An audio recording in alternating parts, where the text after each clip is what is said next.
এর মধ্যে থেকে অন্যতম একটা নিদর্শন, অন্যতম একটা সতর্কীকরণের বার্তা হলো ভূমিকম্প। যে ভূমিকম্প পৃথিবীর শুরু থেকে আজও পর্যন্ত বিভিন্ন সময়, বিভিন্ন ভাবে, বিভিন্ন মাত্রায়, বিভিন্ন জায়গায় হয়েছে, হচ্ছে এবং কিয়ামত পর্যন্ত হতে থাকবে।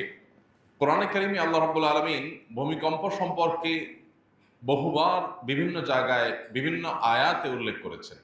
আমরা যদি ভূমিকম্পের সবচেয়ে ভয়াবহ রূপ সম্পর্কে জানতে চাই, যেটা হয়তো আজকের পৃথিবী যেভাবে ভূমিকম্পের মাত্রা মাপতে পারছে, সেইভাবে সে তখন মাত্রা আর মাপার সুযোগও মানুষ পাবে না।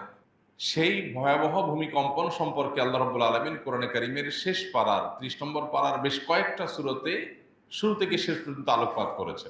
কোরআনে কারিমের একটা সূরাই আছে, সূরার নাম হলো সূরা জিলজাল। আমরা যেটাকে ইদা জুলজিলাতিল আরদু জিলজালাহা প্রথম আয়াত হিসাবে জানি। এই সূরার নাম হলো সূরা জিলজাল। জিলজাল শব্দের অর্থই কি? ভূমিকম্প। কোরআন এমন এক মহাগ্রন্থ, আমাদের জীবনের যে কোনো পরিবেশে, যে কোনো পরিস্থিতিতে, যে কোনো সংকটে, যে কোনো সমস্যায় আমরা কোরআনে সে সমস্যা থেকে উত্তরণের বা সে সমস্যার যোগসূত্র, মূল সূত্র বা সে সমস্যা সংক্রান্ত আল্লাহর নির্দেশনা আমরা কোরআনে খুঁজে পাবোই পাবো। আল্লাহ সেজন্য বলেছেন, মা মিন রতবিন ওয়ালা ইয়াবিসিন ইল্লা ফি কিতাবিম মুবিন। কোনো শুষ্ক, কোনো আর্দ্র এমন কিছু নাই যেটা এই সুস্পষ্ট কিতাবে নাই। কোরআনের যে সমস্ত অলৌকিকত্ব আছে, কোরআনের যে সমস্ত আশ্চর্য দিক আছে, যেগুলো কোনো মানুষের দ্বারা সম্ভব না, তন্মধ্য থেকে একটা হলো যে এই খুবই সীমিত আকারের এই মহাগ্রন্থ, মর্যাদায় মহা হলেও আকারে অনেক বড় নয়।